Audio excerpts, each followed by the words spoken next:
안녕하십니까. 이번에 소비자 행동론 강의를 맡게 된 박나영입니다. 지금 여러분들이 보고 계시는 교재는 제가 직접 썼고요.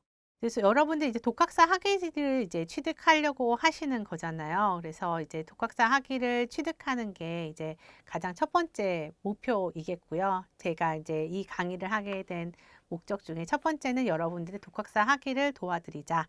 이제 두 번째는 이제 보니까 이제 그 소비자 행동론이라는 과목이 독학사에만 있는 것 같지는 않았어요. 그래서 경영 지도사라는 과목이 있는데 그 과목에도 소비자 행동론이 있더라고요. 그래서 아, 이 과목 공부하시는 분들은 이 과목 공부를 열심히 해 놓으면 이제 독학사 학위도 취득하고 이제 다른 자격증에도 도움이 되겠구나라고 생각을 했습니다.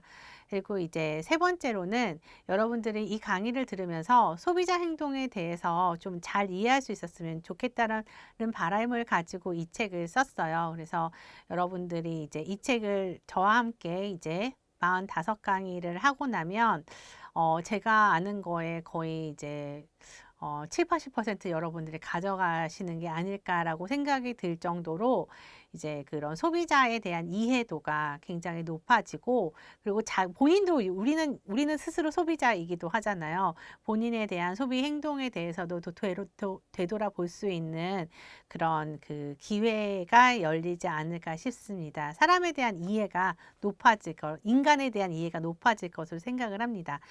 이제 이 소비자 행동론 들어가기에 앞서서 이제 목차가 있어요. 그래서 1장부터 11장까지가 구성이 되어 있는데, 이제 1장은 마케팅과 소비자 행동입니다. 아무래도 이 과목이 이제 경영학과의 과목이다 보니까 저는 소비자 학을 한 사람으로서 이제 소비자 학 그에 이제 그런 사조도 이제 여러분들에게 트렌드도 알려드리긴 하겠지만, 이것과 마케팅이 어떻게 연결이 되는지에 대해서도 이제 알려드리려고 하고요. 이제 두 번째, 이제 소비자 의사결정 과정, 이제 심리적인 이제 과정이잖아요. 근데 소비자 의사결정 과정에 대해서 알아보는 시간을 가지고 이제 본격적으로 그 다음 장부터 이제 소비자의 심리에 대해서 이제 살펴보는 시간을 가지게 됩니다. 첫 번째 지각이고요. 그러니까 지각이라고 하게 되면은 이제 여러분들이 지각한다라고 하면 이제 알게 되는 거잖아요. 소비자들이 어떤 정보를 받아들이는 그 과정에 대해서 여러분들이 하게 되실 거고, 두 번째가 이제 학습과 기억입니다. 지각하는 거는 그냥 이렇게 정보가 이제 뇌로 들어오는 과정이라 그러면, 학습하고 기억을 통해서 굉장히 정보가 장기로 이제 기억이 되도록 되어 있습니다. 그래서 그 장기 기억 상태가 실은 마케팅은 기업과의 싸움이라고 하기도 해요. 그래서 여러분들의 브랜드, 여러분들의 제품이라든지 상표, 그러니까 브랜드, 상표, 제품, 서비스에 대해서 얼마나 소비자들한테 각인을 시키는지가 굉장히 중요하거든요. 그래서 그런 학습과 기억이라는 그런 과정을 학습함으로 해서 여러분들이 아, 소비자들이 이게 사람이라는 게 이렇게 학습하고 이렇게 기억하는구나라는 걸 알게 되고, 그거를 이제 마케팅에 적용하시게 될 것입니다. 그리고 이제 동기와 가치. 그러니까 그 학습과 기억에 만 매몰되게 되면, 여러분들 중에 뭐 개인 사업을 하시는 분들도 있을 거고, 아니면 전업으로 학생하시는 분들도 있을 텐데, 아, 소비자를 알다가도 모르겠다라고 하는 사람들이 있어요. 그건 소비자들의 동기와 가치에 대해서 이제 본인 기준으로 생각하기 때문에 나는 소비자를 모르겠다라고 하는 거예요. 그러니까 이게 각각의 개인이 가진 동기와 가치가 다 다르기 때문에 내 동기와 내 가치로 다른 사람을 판단할 수가 없는 거, 다른 사람의 행동을 예측할 수가 없는 거거든요. 나는 이렇게 행동을 해도 다른 사람은 다르게 행동할 수가 있어요. 그래서 그런 부분에 있어서 사람들이 어떤 동기와 어떤 가치로 움직이는지에 대해서 여러분들이 아시게 된다면, 여러분들은 소비자에 대해서 굉장히 많은 그런 통찰력을 가지실 수가 있을 겁니다. 그래서 이제 개성과 라이프 스타일은 이런 소비자들의 심리적인 상황과 이제 기존의 이제 그런 사회 분석학에서 쓰였던 인구 통계학적인 그런 그 변수들이 이제 합쳐져서 이제 개성과 이제 라이프 스타일로 많이 소비자들을 세분화하고 있습니다. 어떤 개성을 가진 소비자인지, 어떤 라이프 스타일을 가진 소비자인지를 구분을 해서 마케팅에 활용하기 시작을 했죠. 그런데 이제 그 소비자를 연구를 하는 사람 입장에서는 실은 소비자들의 행동을 그나마 가장 예측력이 높게 이제 할 수 있는 변수로 태도를 꼽습니다. 그러니까 지금까지는 인간에 대한 탐구랐다고 생각합니다. 그러니까 지각이라든지 학습과 기억, 동기와 가치는 인간에 대한 탐구라고 생각을 하시면 태도부터는 본격적으로 이제 구매 활동과 관련되어서 좀 더 집중적으로 여러분들이 보셔야 될 변수예요. 그러니까 태도가 한 20~30% 소비자 행동을 설명하는데 그 태도가 굉장히 중요하다고 이제 학계에서는 받아들여지고 있고 태도에 관련된 연구들이 굉장히 많이 이제 진행이 되고 있어요. 그래서 태도가 이제 구매랑 연관이 굉장히 직접적으로 되는 심리적인 변수라는 관점에서 태도가 하나의 장으로 이루어져서 이제 태도를 학습하시게 될 거고요.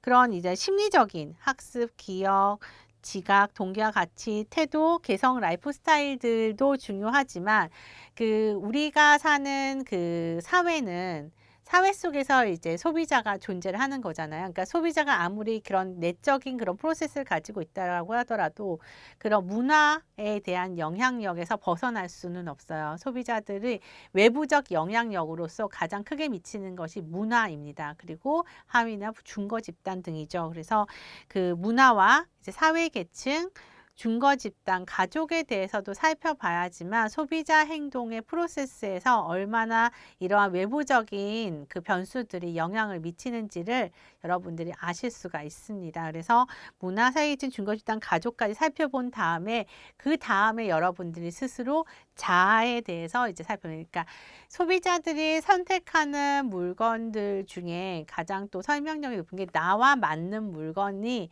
대해서 소비자들 굉장히 긍정적으로 생각을 하도록 되어 있어요. 그런데 소비자가 자기 자신의 자아 개념을 이해하는 과정에서 성역할도 굉장히 중요하고요. 그래서 그런 자아 개념에 대해서 여러분들이 아시면 여러분들의 친구들까지 갈 것도 없고 여러분 스스로의 그 자아 개념에 대해서 생각을 해보시고 여러분들 스스로의 소비라든지 소비할 때 그 선택 과정이라든지 이런 부분에 대해서 좀 더 이렇게 해석력을 높일 수가 있어요. 내가 이래서 그때 이 물건을 샀구나. 내가 그래서 이때 이렇게 행동을 했었구나. 자기도 모르는 자신의 무의식적인 그런 반응에 대해서도 여러분들이 인지를 하실 수가 있어요. 그래서 이 과목이 이제 시험 과목이기는 한데, 그래서 재밌게 이제 마케팅하고 연결되어 있으니까 이제 실생활과 관련된 그런 예시들도 굉장히 많이 나와요. 그런데 그것과 관련돼서 여러분들의 소비를 살펴볼 수도 있는 굉장히 소중한 시간이 될 거라고 생각을 합니다. 그래서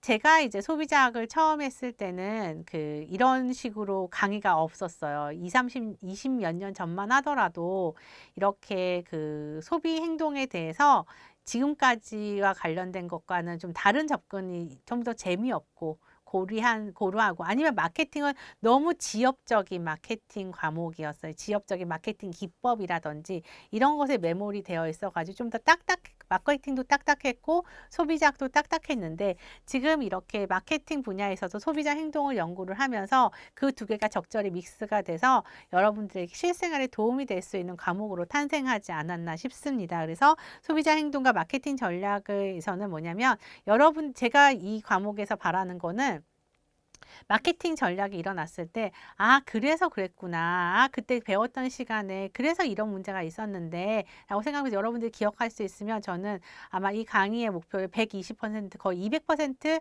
달성한 거라고 생각이 들어요. 그래서 그 마지막으로 이제 소비자 행동에 관련된 이론들을 다 배웠으니 그것이 마케팅 전략에서 어떻게 활용이 되는지에 대한 사례와 예시를 중심으로 이제 11장이 이제 끝나도록 됩니다. 그리고 난 다음에 각 장에는 핵심 문제가 있어요. 그래서 핵심 문제도 이제 다 여러분 저와 함께 풀게 되실 거고, 그리고 난 다음에 1회 모의고사, 2회 모의고사가 있습니다. 그리고 난 다음에 이제 빨간 키로 이제 총 복습을 하는 기회를 가지게 될 것입니다. 그래서 여러분들 독학사 하기가 또 일하면서 하시는 분들도 많고 이제 본격적으로 공부를 하기 전에 이제 예비로 공부하시는 분들도 있을 거라고 생각이 드는데 이 과목이 여러분들 합격에 이제 도움을 많이 드렸으면 좋겠고 이 과목 자체로도 여러분들에게 의미가 있는 시간이 또 됐으면 좋겠습니다. 네, 이렇게 강의 소개를 해드리고 이것으로 마치도록 하겠습니다. 감사합니다.